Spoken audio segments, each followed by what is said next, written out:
Hola, ¿qué tal, chicos y chicas de YouTube? Sean bienvenidos una vez más a Física con Clark 2315.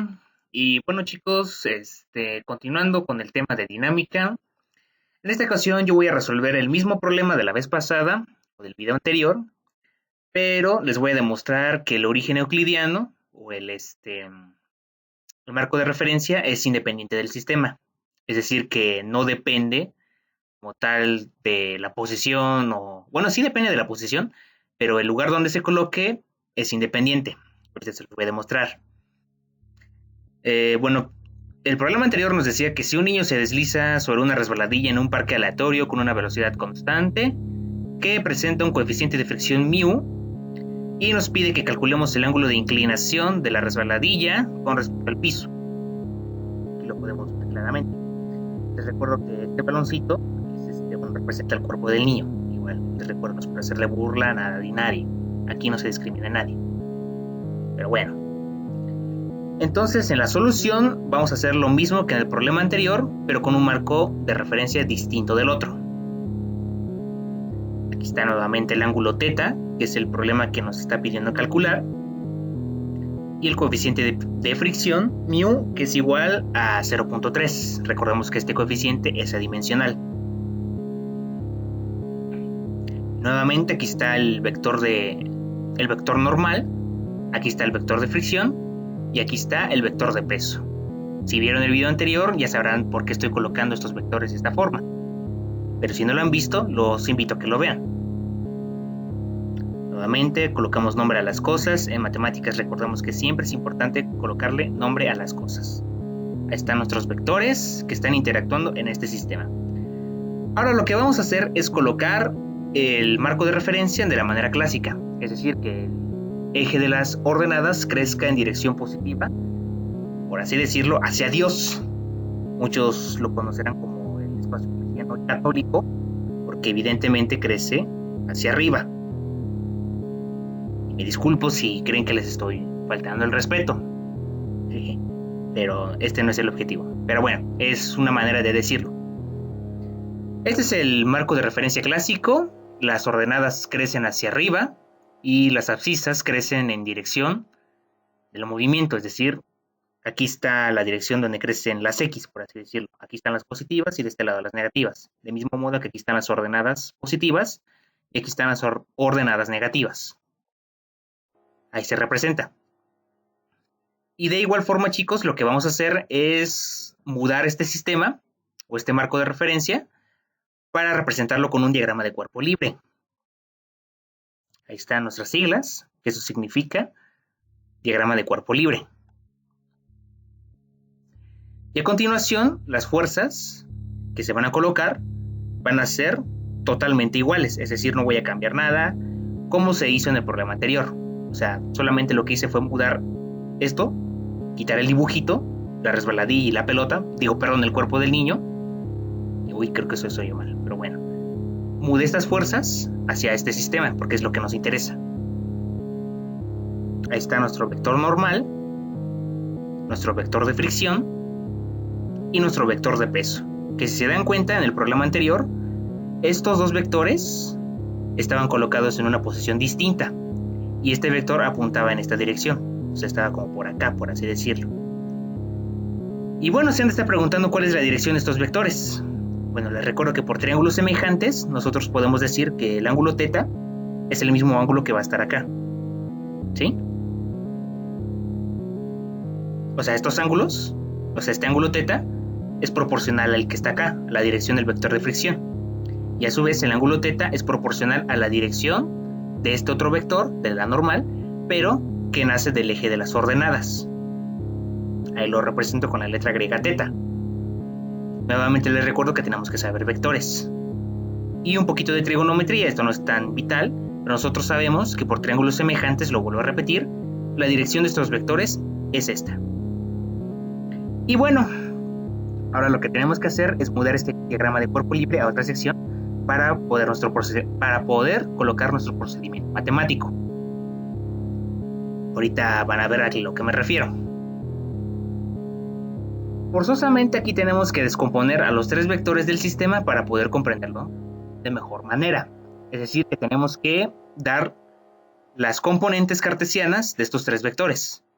Les recuerdo que si nos dan la magnitud de un vector y su dirección, es la forma polar. ¿Sí?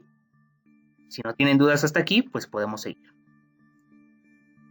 Ahí está nuestro vector normal, que se define como la magnitud del vector por el seno de su dirección, coma, la magnitud del vector por el coseno de su dirección medido en newtons. Les recuerdo que siempre se tienen que tener presente las unidades. Si algo nos ha enseñado la física es que siempre hay que tener cuidado con las unidades. Y lo mismo hacemos para el vector de fricción. El vector de fricción lo definimos como la menos magnitud del vector por el coseno de su dirección, coma, la magnitud del vector por el seno de su dirección, igual medido en newtons. Nuevamente les recuerdo que tenemos que saber vectores para poder descomponerlos.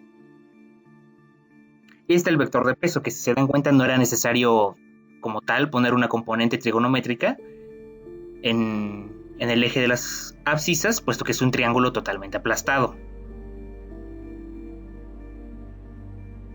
¿Sí? Ok, entonces tenemos que el vector de peso se define como 0 en x, es decir, no hay ninguna componente en x.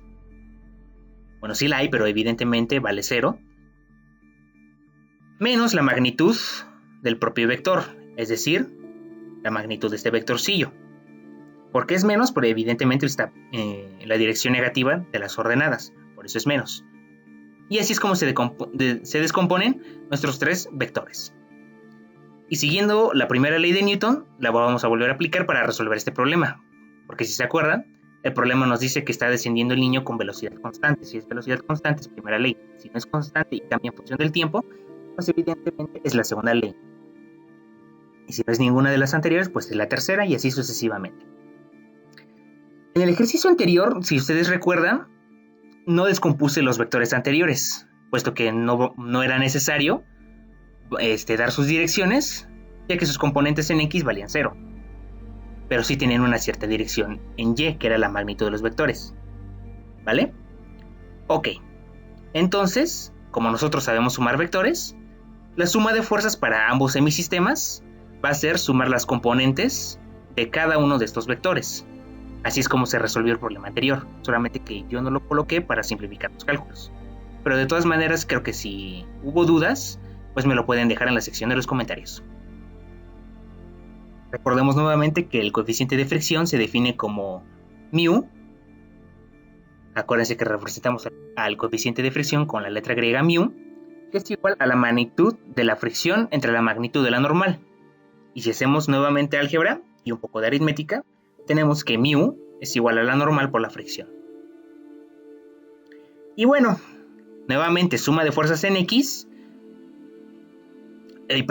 La suma de fuerzas en x es igual a la magnitud de la normal menos la magnitud de la fricción. Creo que si no hay hasta aquí dudas, pues podemos seguir. Solamente sumamos esas componentes, las componentes en x. ¿Sí? Ok, entonces aquí está la suma de fuerzas en x y esto es igual a 0 newtons. ¿Vale? Ok, recordemos que por primera ley de Newton todas las fuerzas deben ser igual a 0 newtons. Y lo mismo hacemos para las componentes en y. Tenemos que suma de fuerzas en y es igual a la magnitud de la fricción por el seno de su dirección más la normal, o sea, la magnitud, por el coseno de su dirección menos el vector de peso. Nuevamente, si se dan cuenta, solamente sumé las componentes de y. Así es como se suman los vectores. Y esto también es igual a 0 newtons. Ahora, ojo, solamente vamos a ocupar esta de aquí. Esta no nos va a servir. Pero solamente la colocamos para demostrar que todas las fuerzas se están cancelando. O bien la podemos ocupar, pero para esto se ocupan cálculos más chungos. Es decir, hay que hacer más despapalle. Pero para no complicarnos tanto la vida, vamos a ocupar esta de aquí. De igual forma, en un video futuro o en el próximo video les demuestro que también sale con esto. Pero igual se ocupan. ¿Vale? Ok. Era lo que les decía, solamente ocupamos las fuerzas en x para poder simplificar los cálculos. Y si se dan cuenta, aquí, en nuestro diagrama de cuerpo libre, lo voy a borrar para poder colocar mejor los cálculos, pero quiero que tengan presente esto, ¿vale? Nuevamente, si tienen dudas, pueden dejármelo en la sección de los comentarios. Sin más preámbulos, podemos proseguir. De lo anterior tenemos que la suma de fuerzas en X, ya la sabemos cómo se compone, es igual a la normal por el seno de su dirección menos la fricción por el coseno de su dirección, y esto es igual a 0 metros. ¿Sí? De modo que si solamente agarramos la expresión de adentro, es decir, solamente de aquí a acá, por así decirlo, esta expresión, podemos despejar esta componente, ¿vale? Pero ¿qué les acabo de decir? Que el vector de fricción se define como la normal por mu, ¿vale? Pues hacemos eso, solamente sustituimos esta magnitud por su definición, que era la que habíamos tenido anteriormente, ¿sí? Y solamente vamos a despejar a esto, es decir, esta componente de aquí, solamente la vamos a despejar, ¿vale? Y tenemos que es igual a la normal, o sea, su magnitud por el seno de su dirección, y esto es igual a la fricción, o sea, la magnitud del vector de fricción por el coseno de su dirección. Y era lo que les decía un rato, solamente sustituimos a esta, por así decirlo, la definición de la fricción por aquí, por así decirlo. Espero que no tengan dudas y ojalá se haya entendido, ¿vale? Ok. Pues evidentemente, nuevamente volvemos a despejar teta, o bien vamos a despejar a mu para poder calcular teta, ¿sí? Ok, si no tienen dudas, pues podemos seguir, perdón, se me lengua la traba.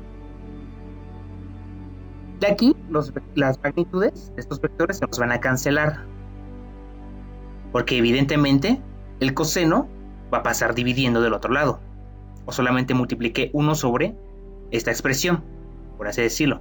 Pero para que se entienda la idea, esta expresión de aquí pasa dividiendo, o sea, n por coseno de teta pasa dividiendo, y como las magnitudes son constantes, pues de una vez aquí las cancelé, ¿vale? Es lo mismo que en el problema anterior. Y solamente aquí reescribí, ¿sí? Ya quité la magnitud de la normal, porque ya sabemos por qué se cancelan, por qué razón, entre este, nos va a ser 1. Pp dividido Pp es igual a 1. Entonces se multiplican por 1 en ambos lados, ¿vale? Despejando mu, tenemos que seno de teta entre coseno de teta es igual a mu. Y nuevamente, si volvemos a la propiedad trigonométrica, esto es una tangente. El seno de cualquier ángulo entre el coseno del mismo ángulo es igual a la tangente del propio ángulo, que se expresa aquí, tangente de teta igual a mu. Y como teta es lo que queremos calcular, pues aplicamos la función inversa de la tangente, es decir, tangente a la menos 1. Igual, si pusieron atención en mi video anterior, les hago mención de que voy a usar este concepto, ya saben por qué. A mí se me hace más fácil, y como conocemos el valor de mu, solamente sustituimos aquí en esta expresión. Por lo tanto, tenemos que teta es igual a la tangente a la menos 1, o arco tangente, de punto 3. Y esto nos da 16.69 grados o 16.7 grados.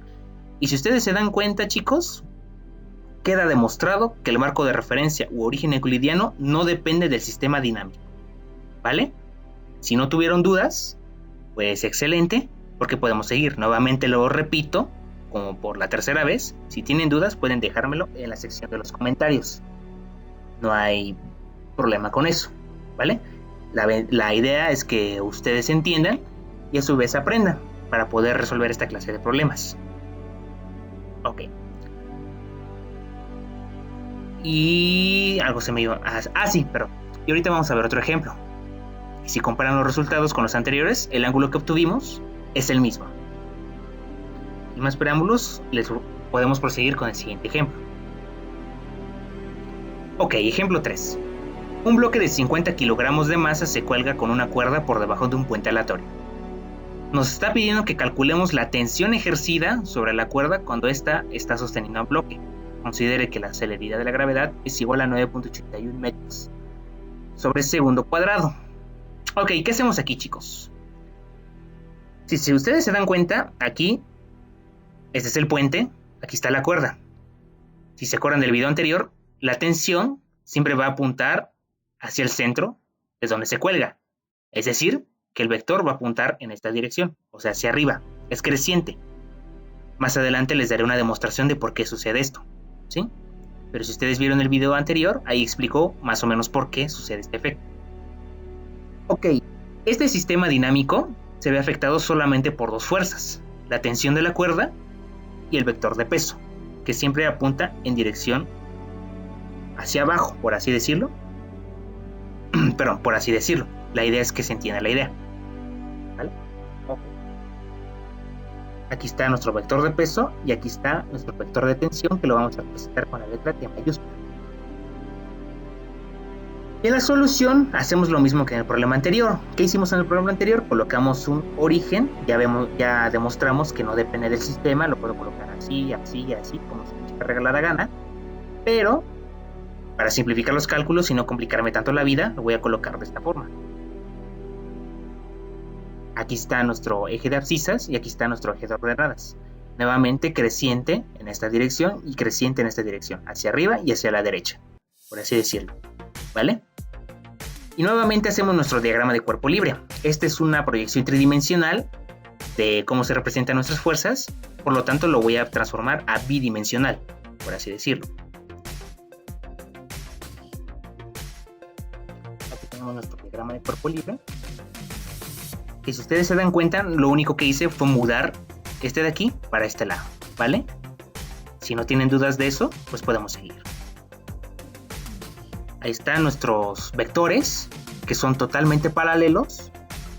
Bueno, no paralelos como tal, sino que apuntan en direcciones contrarias.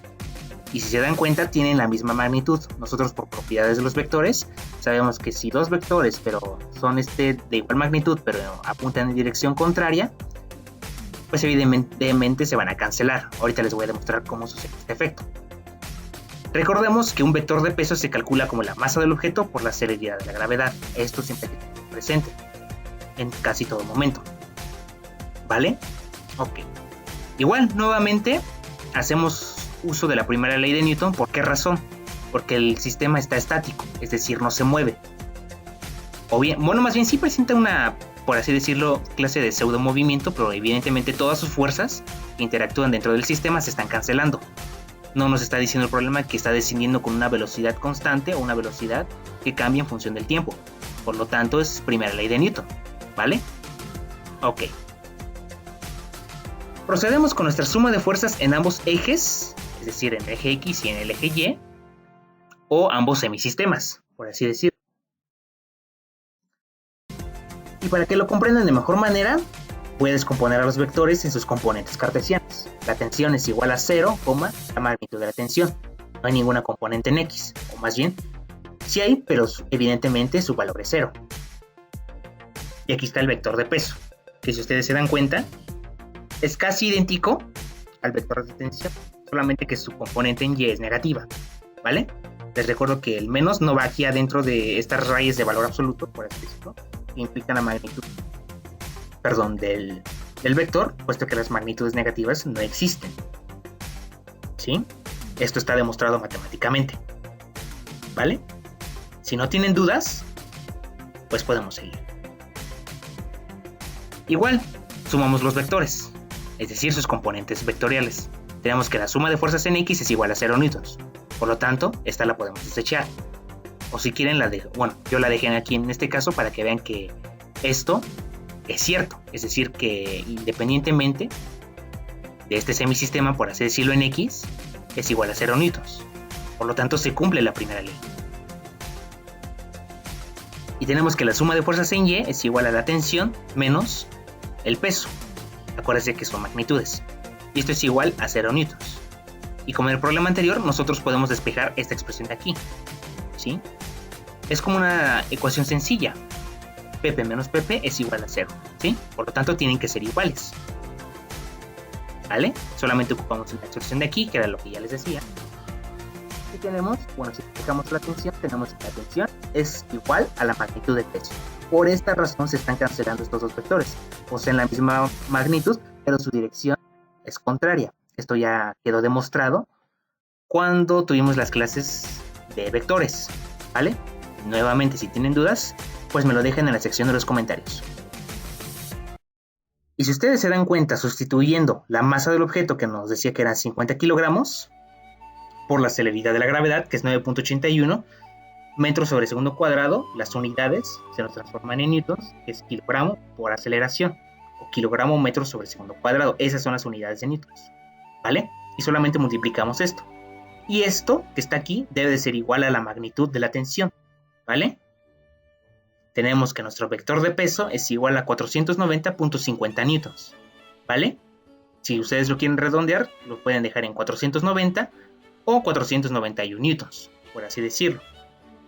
¿Y qué era lo que habíamos dicho antes? Pues que la magnitud del vector de peso es proporcional o es igual a la magnitud de la tensión. Por lo tanto, la tensión es de 490 newtons. ¿Sí? Que esto era lo que nos interesaba. Y ya si se dan cuenta, este problema no necesito tantos cálculos de senos y cosenos, puesto que la dirección es así, ¿vale? O no, más bien aquí se demuestra por qué tienen estos componentes vectoriales, estos vectorcillos, ¿vale? Y esto es cierto y siempre se está cumpliendo debido a la primera ley de Newton, ¿vale?